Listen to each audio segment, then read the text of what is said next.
Welcome back, children. I hope you're fine and doing great. Well, today we are back with the part 2 portion of your chapter from Civics, that is chapter 11, Rights and Duties. Last day we had a discussion on what are the different fundamental rights enjoyed by the Indian citizens. Now, with every right comes certain duties. With every rights we enjoy comes certain responsibilities. So today we will see what are the fundamental duties that are also being mentioned in the citizens of India. So as an Indian citizen, we should perform those duties, and as a ideal citizen, we should follow these guidelines given by our constitution always. Alright, so let's see. The Constitution of India has laid down certain fundamental duties for the citizens. What are they? Firstly, we must respect our constitution and obey the laws of our country. So first and foremost thing is that we should follow or abide by the rules or the guidance given by our constitution. We must respect our national flag and national anthem. So both the things are to be respected. We must respect the diversity of our country. So we should understand the diversity. What is the meaning of diversity? The being able to have in different form, being able to exist in different form. Like, so diverse is its culture, religion, ethnicity, food, everything is so diverse, isn't it? But we all live in the same country. So we must accept that our country is diverse, and accordingly we have to accept it the way it is. We must help the government in times of national crisis. We should help the government. How we can help? By cooperating. We are going through a tough time. We are going through a period when our country need us the more. We have a lot to play in this crisis, isn't it? We should render our support because we all are going through a crisis, and it can be termed as a national crisis that the government is facing. So we must help the government. How can we help? By cooperating. If the government is giving you some guidelines, we have to follow it. It is telling you to wear the N95 mask, and if you just wear the surgical mask and go around and talk to your friends, relatives, join in meeting, then that's not done at all, isn't it? So you will not do, you will obey, and you will help others obey. If you see anyone not following the guidelines, proper guidelines, tell them that this is not to be done. We should support our government. So in this way, we should support our country and our government. We must not damage public property, not at all. Which are the public properties that are looked after by the government, like the architectural buildings. Okay, suppose the Kuch Bihar Rajbari or the Royal Palace of Kuch Bihar. It's a public property. We should not, if you go inside it, if you go inside the building and start, littering here and there, if you throw this, that around it, then you are damaging it.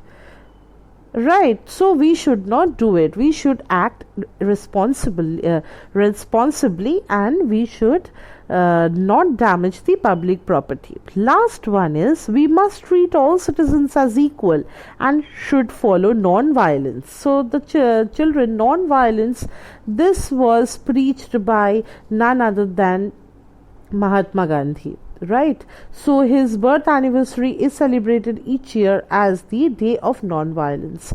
So we must treat all citizens as equal, whether they are poor or they rich, whether they are Muslims or they are Hindu, whether they are of some different caste. Whatever it is, we must understand that India is a country, or India has a constitution which allows every people the same amount of right. So we must also accept the diversity. We must also accept all the odds and cope up with it or bear with it and take it along in our journey.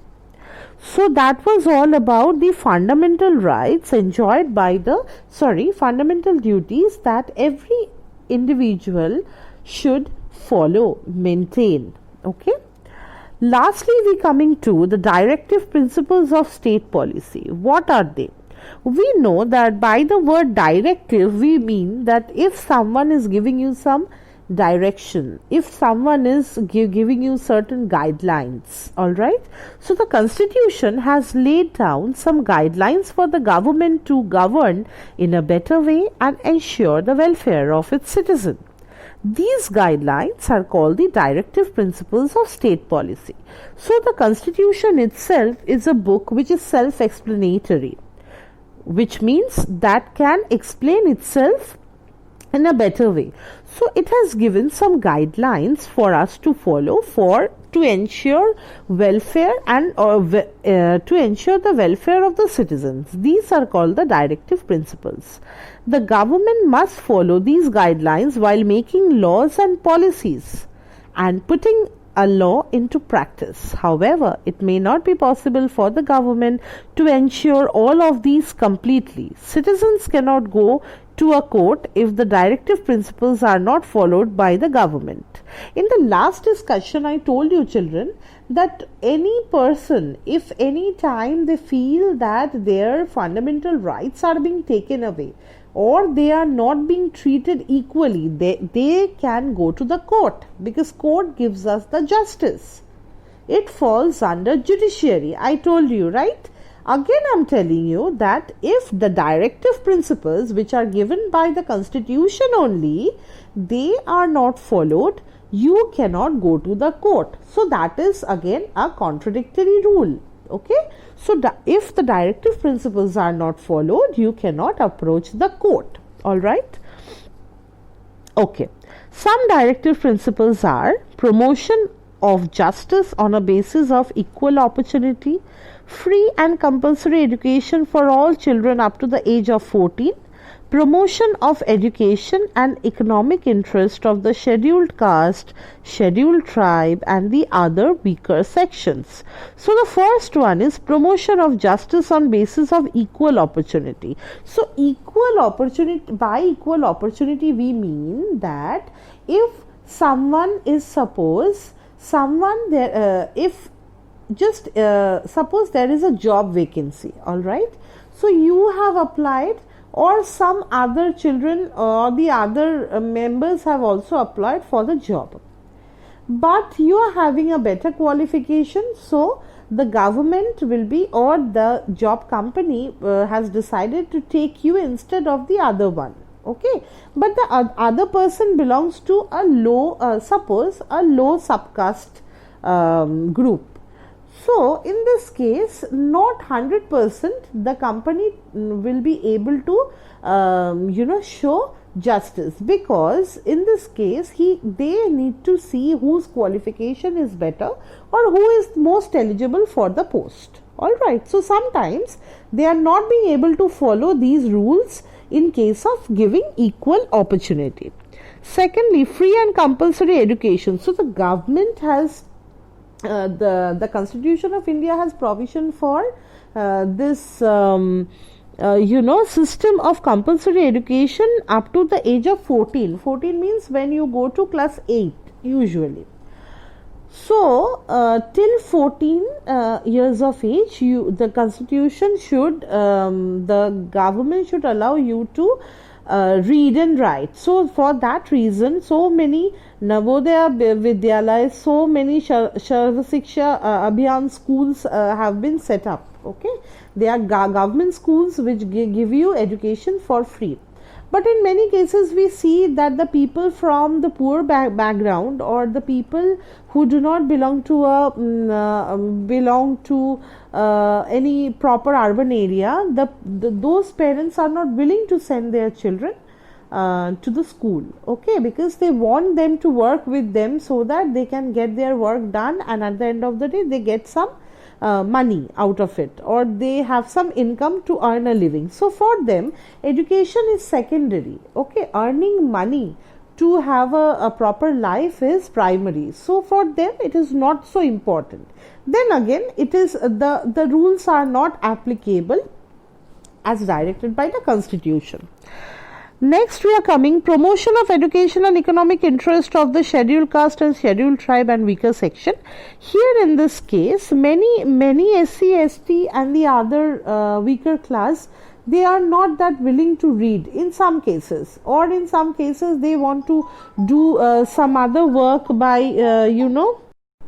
so in some cases they are not willing to do their own work, or they are not willing to take up any job.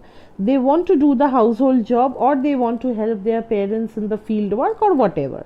So in this case also, they are the institution or the government cannot force them to do such work, or they cannot take any forced action. So that was all about the chapter, children, where you have learnt about the constitution and its provision of fundamental rights, duties, and the directive principles of state policy through which it directs the different governments to so as what to do and what not to do with the policies. So with this we have come to the end of the chapter. You need to read the chapter really well to understand each and every point. If you cannot understand any point, please comment and let me know, and go through the video till the end. I will be asking questions in the next session, so it's better you go through the entire video along with the book. All right, I will be providing you the question answers of it along with it. All right, so take care, study well, stay home, bye bye.